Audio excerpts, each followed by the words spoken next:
attacks us with nuclear weapons, danger will come not just from blast or heat or nearby radiation effect, but also from fallout. Fallout, which may occur miles and miles away from the blast. You need to know about fallout, what it is, how to detect it, and what to do to protect yourself against it. Everybody needs to know. Yes, this does mean you. Watch and listen. One day, these facts may save your life. What is this fallout, anyhow? Just bits of radioactive fall out of the mushroom cloud of the nuclear explosion and settle on the ground. These bits of matter can be dangerous. You are exposed to some radiation every day from cosmic rays or other natural sources of radiation. These exposures are too small to hurt you. But when a wartime nuclear explosion occurs, a serious fallout follows. Thousands of tons of atomized earth, building materials, rocks, and gases may be thrown into the air. And the mushroom cloud containing them sometimes moves as high as 100,000 feet, nearly 20 miles up. Some of the radioactive particles spill out near the explosion site. Others may be carried for 10, 50, 100 miles or more. But how will you know if there is fallout? You can't hear, smell, taste, or see the radiation. But you yourself can detect the fallout particles that produce it.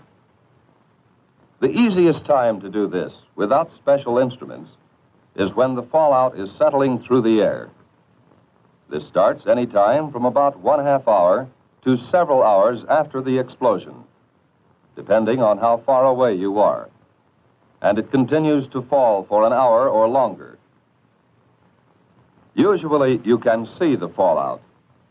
So if there has been an explosion of a nuclear weapon within a few hundred miles of you, you should suspect every unusual concentration of dust in the air of being fallout.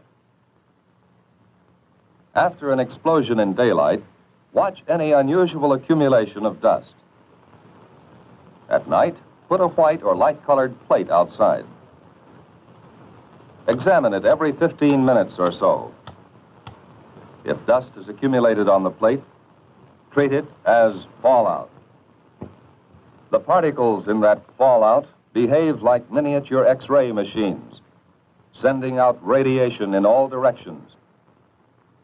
If there are many particles, and if you are exposed to them long enough, you will be hurt. Others will be watching for that fallout, of course.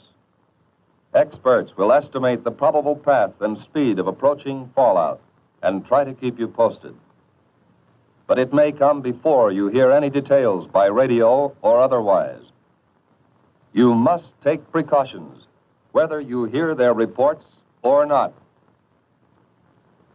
If radio stations are operating, you will hear reports, especially on the Conelrad frequencies 640 or 1240 on your AM dial. As soon as it is safe for specially protected crews to get out into the open, these highly trained civil defense radiation detection teams will make a thorough check of radiation levels and characteristics. Those facts will be relayed to you by radio as fast as they come into Civil Defense headquarters in your area. Information from the radiation monitoring teams will be combined and analyzed by experts manning a central radiation control point. These experts, who know just how fast harmful radiation reduces in force, can predict when it will be safe for people to come out of shelters and resume normal tasks. We have warned that you may have to act before you get any detailed reports. Just what can you do if fallout comes your way? Find the best shelter you can. The more solid substance you can put between yourself and the fallout, the better. But an ordinary frame house with windows closed will give considerable protection. In a house, it's best to get on the floor, away from doors and windows. Or if you can, find a location with additional walls in the center of the building. A basement is even better if the house has one. Large buildings, such as apartment or office buildings, give good protection. The thick, heavy masonry of their walls and floors makes it hard for radiation to get through. Basements, inside rooms, or corridors on the lower floors are safest. The basement of any house or building will become a good improvised shelter if you block the windows with sandbags and place other sandbags on the floor above the shelter area. If you don't have sandbags, thick, solid layers of books, magazines or newspapers, or even a series of file cabinets standing close to each other can cut the radiation danger. In some parts of the country, there are storm cellars or outside vegetable storage cellars. They may be used as shelters from fallout. If you plan to use such a cellar or your basement or any other shelter, stock it with food and supplies. To equip and supply your shelter area, you need some of the same things you might take on a vacation camping trip. First, sleeping equipment to fit your shelter area. Folding cots or sleeping bags and blankets. Then, food and water. There should be at least a 2-week supply. You'll want plenty of fruit juices and lots of your family's favorite canned foods. The drinking water supply should be rotated often to be sure it's fresh. And don't forget such basic needs as sugar, salt, pepper, and other seasoning that your family ordinarily uses. Now, some equipment. A radio is very important. It should be a battery portable with spare batteries. A transistorized radio is best, as the batteries last longer. Next, you need light in the form of flashlights and a battery-operated lantern. Then, a good first aid kit. Now, plates, cups, silverware. A can opener and a bottle opener are important. Add to these things enough closed containers to take care of garbage and human waste. Especially if there will be children in the shelter, include some books and magazines, paper and pencils, maybe 1 or 2 small, simple games. The best protection of all is the special shelter built according to specifications of your local civil defense organization. This has an air filter to allow ventilation, but keep dust out. And it has at least 3 feet of earth over it.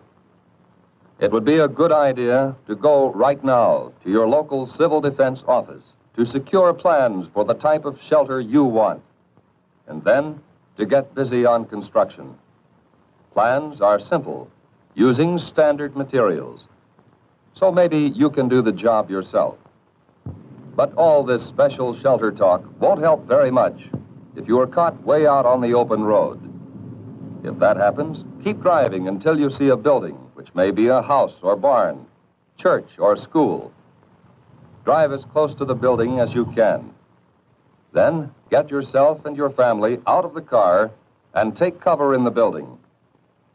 If you live on a farm and have sufficient warning, get your animals under cover and give them enough food and water to last several days. And if you can, cover any piles of hay or harvested crops that may be outside. If the explosion has been some miles away, you will have time to fill tubs and other containers with water before fallout arrives. All locations where outside dust does not penetrate will be safe storage points for water. Whatever kind of shelter you find, settle down and make the best of it. If there are others with you, help them by being as calm as you can, and don't be discouraged. You can go out for very brief periods if you are well covered and keep the dust off your skin. Wear heavy boots or shoes and pants tucked in or tied around the bottom to keep dust out. If any dust gets on you, brush it off promptly. And when you have a chance, wash it off. That dust can burn your skin. But what happens if you do get exposed to a great deal of fallout? Food or water has been contaminated by the dust. Internal damage may occur. When dust has been left on skin, there will be skin burns. When you have been near dust too long, there may be radiation sickness. Exposure can even cause death. If you have had considerable exposure, you will vomit and grow weak. But after a few hours, this sensation will pass, and by the next day, you may have had the last of it. Even if you have been exposed to excessive fallout, you may eat and drink just as you normally would. But don't force yourself. Whether you have had these symptoms or not, if Civil Defense radio announcements have said that radiation has been high in your section, keep an eye on your condition for the next few days. Watch especially for these developments in the 2 weeks following exposure. Return of nausea, sore throat, bruise spots developing without any known reason, loss of hair. These conditions, or nosebleed, or diarrhea, should be reported to a doctor or to the nearest first aid station set up under civil defense plans. Unless civil defense teams have warned that your area is still dangerously radioactive, you can get out and work to help yourself and help others. Although fallout can be deadly, your chances of avoiding damage from it are much better if you follow the directions we have given you. During an alert, keep your portable radio tuned to the Conelrad radio frequencies, 640 and 1240 on the AM dial, for the latest reports and advice. Right now, today, before there is an alert, take time to learn the Civil Defense 5 steps to safety. Learn warning signals and what they mean. Learn your community plan for emergency action. Learn protection from radioactive fallout. Learn first aid and home emergency preparedness steps. And learn how to use Conelrad 640 or 1240 on the AM dial for official directions.